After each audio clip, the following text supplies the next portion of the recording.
नमस्कार शेतकरी मित्रांनो, कृषी कल्याण युट्यूब चॅनल मध्ये सर्व शेतकरी बांधवांचं हार्दिक स्वागत आहे। मित्रांनो, आपल्या महाराष्ट्र राज्याचं आजपासून अर्थसंकल्पीय अधिवेशन सुरू होत आहे आणि या अर्थसंकल्पीय अधिवेशनामध्ये शेतकऱ्यांसाठीच्या कोणकोणते निर्णय राज्य सरकार घेणार आहे, कोणकोणत्या योजनेच्या माध्यमातून शेतकऱ्यांना या आर्थिक अर्थसंकल्पाच्या माध्यमातून शेतकऱ्यांना कोणती मदत होणार आहे या संदर्भात थोडक्यात अपडेट घेण्याचा प्रयत्न करणार। कोणकोणत्या योजनांचे पैसे राज्यातील शेतकऱ्यांना आता या मिळणार आहेत या संदर्भात थोडक्यात महत्त्वाचा असा अपडेट घेण्याचा प्रयत्न करणार आहोत।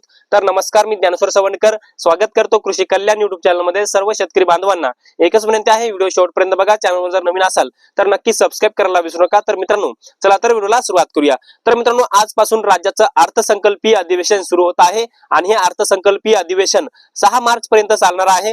परंतु या अर्थसंकल्पाच्या माध्यमातून शेतकऱ्यांना सगळ्यात पहिली अपडेट येऊ शकते तर ती ओल्या दुष्काळाच्या अनुदानासंदर्भामध्ये येऊ शकते। मित्रांनो, आपण जर पाहिलं तर यंदा मोठ्या प्रमाणामध्ये शेतकऱ्यांचं नुकसान झालेलं आहे। बऱ्याच साऱ्या शेतकऱ्यांचं म्हणजे संपूर्ण जिल्ह्यातलं नुकसान झालेलं आहे। असा कोणताही जिल्हा नाही की ज्या जिल्ह्यामध्ये 34% पेक्षा कमी नुकसान आहे। त्यामुळे आपण जर पाहिलं तर राज्य सरकारच्या माध्यमातून 3 प्रस्ताव केंद्राला पाठवले होते अतिवृष्टी नुकसानीचे किंवा दुष्काळा संदर्भामधले। जवळपास 27 नोव्हेंबर, 1 डिसेंबर आणि 5 डिसेंबर असे 3 प्रस्ताव केंद्र सरकारला पाठवले होते। त्यानंतर केंद्रातलं पथक महाराष्ट्रामध्ये सध्या नुकसानीबाबत पाहणी करत आहे। परंतु ओल्या दुष्काळा संदर्भामध्ये आपण जर पाहिलं तर ओल्या दुष्काळा संदर्भामध्ये या अर्थसंकल्पीय अधिवेशनाच्या माध्यमातून निर्णय होऊ शकतो आणि ओल्या दुष्काळा संदर्भामध्ये जर निर्णय झाला तर शेतकऱ्यांना ओल्या दुष्काळाचं अनुदान सुद्धा मिळू शकतं। याचबरोबर इतर सवलती सुद्धा मिळू शकतात। आता कुठल्या सवलती मिळणार, त्याच्यामध्ये शेतकऱ्यांच्या विद्यार्थ्यांच्या फीस मध्ये सवलत असेल, शेतसारा वसुलीला स्थगिती असेल, किंवा तुमचं लाईट बिल वसुलीला स्थगिती असेल, किंवा लाईट बिल माफ असेल, किंवा तुम्हाला ओल्या दुष्काळाचं अनुदान हेक्टरी 8,000 किंवा 10,000 रुपये सरकार देऊ शकतंय। या संदर्भामध्ये निर्णय या अर्थसंकल्पीय अधिवेशनाच्या माध्यमातून होऊ शकतो। पुढचा अपडेट आहे मित्रांनो, ते म्हणजे नमो शेतकरीच्या निधीच्या वाढी संदर्भामध्ये आणि नमो शेतकरीचा 8वा आणि 9वा हप्ता वाटपाच्या संदर्भामध्ये। मित्रांनो, आतापर्यंत नमो शेतकरी योजनेचे 7 हप्ते शेतकऱ्यांच्या खात्यामध्ये वितरित झालेले आहेत आणि राज्य सरकारने घोषणा केली होती, शेतकऱ्यांना वचन दिलं होतं निवडणुकीच्या कालखंडामध्ये म्हणा किंवा निवडणुकीच्या नंतर म्हणा की आम्ही नमो शेतकरी अंतर्गत 6,000 रुपये ऐवजी 9,000 रुपये वाढ करणार, म्हणजे 3,000 रुपये अतिरिक्त वाढ करणार असं सरकारनं सांगितलं होतं। पण आता या अर्थसंकल्पीय अधिवेशनामध्ये सरकार हा निधी वाढवू शकतं, कारण की कुठल्याही निधीमध्ये वाढ करायची असेल तर त्याला अर्थसंकल्पीय अधिवेशन लागतं। अर्थसंकल्पीय अधिवेशनामध्ये त्याची तरतूद करणं महत्त्वाचं असतं। त्यामुळे अर्थसंकल्पीय अधिवेशन आजपासून राज्याचं सुरू होत आहे आणि याच अर्थसंकल्पीय अधिवेशनामध्ये सरकार नमो शेतकरीच्या निधीमध्ये वाढ करू शकते। आता जो काही तुम्हाला नमो शेतकरीचा 8वा हप्ता येणार आहे तर त्या अर्थसंकल्पामध्ये जर निधीची वाढ केली तर तुम्हाला 2,000 रुपये ऐवजी नमो शेतकरीचा 3,000 रुपयाचा हप्ता येऊ शकतो आणि 2 हप्ते जर आले 8वा आणि 9वा तर 3 हजाराचे असे 6,000 रुपये येऊ शकतात। आणि नमो साठी तुम्हाला पात्र व्हायचं असेल तर तुम्हाला आधार सीडिंग, लँड सीडिंग, केवायसी आणि तुमच्याकडे फार्म रेडी असलं पाहिजे। या गोष्टी तुमच्या खूप महत्त्वाच्या आहेत। ते नसेल तर तुम्हाला हप्ता येणार नाही। नमोच्या 8व्या किंवा 9व्या हप्त्यासाठी किंवा इथून पुढचे लाभार्थी जे पात्र सरकारने केले त्याच्यामध्ये 90,41,241 शेतकरी पात्र आहेत आणि जवळपास 5 ते 5.5 लाख शेतकरी नमो शेतकरीच्या पुढच्या वितरणासाठी अपात्र केलेले आहेत। पात्र होण्यासाठी तुमची ती कामं असणं महत्त्वाचे आहे। आता मित्रांनो, पुढचा अपडेट असा आहे ते म्हणजे पीक विमा वाटपाच्या संदर्भामध्ये, कारण की सगळ्यात महत्त्वाचं म्हणजे राज्य सरकारने यंदाचा 2025चा पीक विमा जो आहे तर तो सरसकट मंजूर केलेला आहे। म्हणजे किमान आता यंदा जर तुम्ही पीक विमा भरलेला असेल 2025चा तर तुम्हाला पीक विमा भरलेला असेल कुठलंही काम न करता सरसकट, म्हणजे तुम्ही जर पीक विमा भरलेला असेल तर तुम्हाला किमान 17,500 तरी पीक विमा सरकार देणार अशी घोषणाच मुख्यमंत्र्यांनी केलेली होती। त्यामुळे यंदा सरसकटच्या पीक विम्याच्या वाटपा संदर्भामध्ये अर्थसंकल्पामध्ये सुद्धा मोठी तरतूद किंवा मोठी घोषणा सरकार करू शकते किंवा विरोधकांच्या माध्यमातून या पीक विमा वाटपावरून एक प्रश्नचिन्ह निर्माण केलं जाऊ शकतो। त्यामुळे या अर्थसंकल्पाच्या माध्यमातून शेतकऱ्यांना पीक विम्याच्या वाटपा संदर्भामध्ये एक गोड बातमी आणि पीक विमा वाटपाचा मार्ग सुद्धा मोकळा होऊ शकतो। कारण की यंदा जर पाहायला गेलं तर राज्यातल्या 89 लाख शेतकऱ्यांसाठीच्या 89 लाख शेतकऱ्यांना 89 लाख शेतकऱ्यांना 14,000 कोटी रुपयांचा पीक विमा वाटपा संदर्भामध्ये स्वतः केंद्रीय कृषी मंत्री शिवराज सिंह चौहान यांच्या माध्यमातून स्वतः माहिती दिलेली आहे। त्यामुळे याच्यामध्ये मराठवाड्यातले 8 जिल्हे असतील, विदर्भातले 5 जिल्हे, पूर्व विदर्भातले 6 जिल्हे, दक्षिण महाराष्ट्र, उत्तर महाराष्ट्र किंवा महाराष्ट्रातल्या 34 जिल्ह्याचा याच्यामध्ये समावेश केलेला आहे।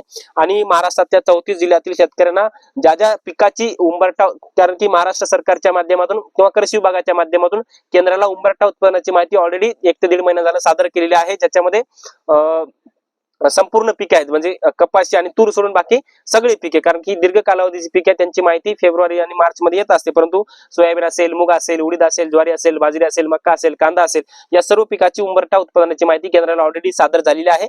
आणि या अर्थसंकल्पाच्या माध्यमातून पीक वाटपाची सुद्धा मंजुरी किंवा पीक वाटपासाठीचा मार्ग हा मोकळा होऊ शकतो. ही अत्यंत शेतकरी बांधवांसाठी आनंदाची बातमी आहे.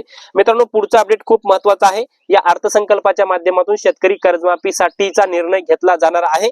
6 मार्च रोजी अर्थसंकल्प सादर केला जाणार आहे आणि या अर्थसंकल्पीय अधिवेशनाच्याच माध्यमातून राज्याचे मुख्यमंत्री देवेंद्र फडणवीस यांच्या माध्यमातून शेतकऱ्यांच्या कर्जमाफी संदर्भामध्ये निर्णय घेतला जाणार आहे आणि जवळपास 40,000 कोटी रुपयांची ही कर्जमाफी असणार आहे. आपण जर पाहायला गेलं तर राज्यातल्या जवळपास 24,73,566 शेतकऱ्यांची कर्जमाफी होणार आहे आणि या शेतकऱ्यांसाठी 35,077 कोटींचा निधी लागणार आहे आणि 40,000 कोटी रुपयांची तरतूद किंवा निधी हा जो कर्जमाफीसाठी जो आहे तर तो प्रस्तावित आहे. एप्रिल मे महिन्यामध्ये शेतकऱ्यांच्या कर्जमाफीच्या याद्या जाहीर होणार आहेत. सहकार आयुक्तांच्या माध्यमातून कर्जमाफीच्या लाभार्थ्यांची यादी एप्रिल किंवा मे महिन्यामध्ये प्रसिद्ध केली जाणार असल्याची माहिती सांगण्यात आलेली आहे. परंतु काल मंत्री हसन मुश्रीफ यांच्या माध्यमातून काही त्यांनी कर्जमाफी संदर्भामध्ये बोललेले आहेत. ते काय बोलले ते सर्वप्रथम मी तुम्हाला सांगणार आहे. मित्रांनो, मंत्री हसन मुश्रीफ हे तर मंत्री आहेत, हे जबाबदारीनेच बोलले आहेत असंही आपल्याला वाटत आहे, कारण की मंत्री जर बोलत असेल तर जबाबदारीनेच बोलत असतो, त्यांची माहिती तितकीच खरी सुद्धा असते. त्याच्यामध्ये आपण जर पाहायला गेलं तर जून 2025 पर्यंत सर्व थकीत कर्ज ग्राह्य धरले जाणार आहे, म्हणजे जून 2025 पर्यंत थकीत असलेल्या शेतकऱ्यांची कर्जमाफी होणार आहे. परंतु जे 2026 मध्ये कर्ज थकीत असेल त्यांना ग्राह्य धरले जाणार नाही, म्हणजे 2026 मध्ये ज्या शेतकऱ्यांचं थकीत कर्ज पडेल त्यांना कर्जमाफी होणार नाही असं सध्या अपडेट दिसत आहे. आतापर्यंत 3 कर्जमाफी योजनेचा लाभ घेतलेले शेतकऱ्यांची सुद्धा कर्जमाफी होणार की नाही यावरही प्रश्नचिन्ह निर्माण आहे. वारंवार लाभ घेतलेले असलेले शेतकरी वगळणार जाणार असल्याची माहिती सुद्धा किंवा त्यांनी अशा संदर्भात मध्ये मंत्री हसन मुश्रीफ यांनी माहिती दिलेली आहे. परंतु नियमित शेतकऱ्यांना जास्तीत जास्त लाभ कसा देता येईल यासाठी सुद्धा आम्ही प्रयत्नशील आहोत असं मंत्री हसन मुश्रीफ यांनी सांगितलं आहे.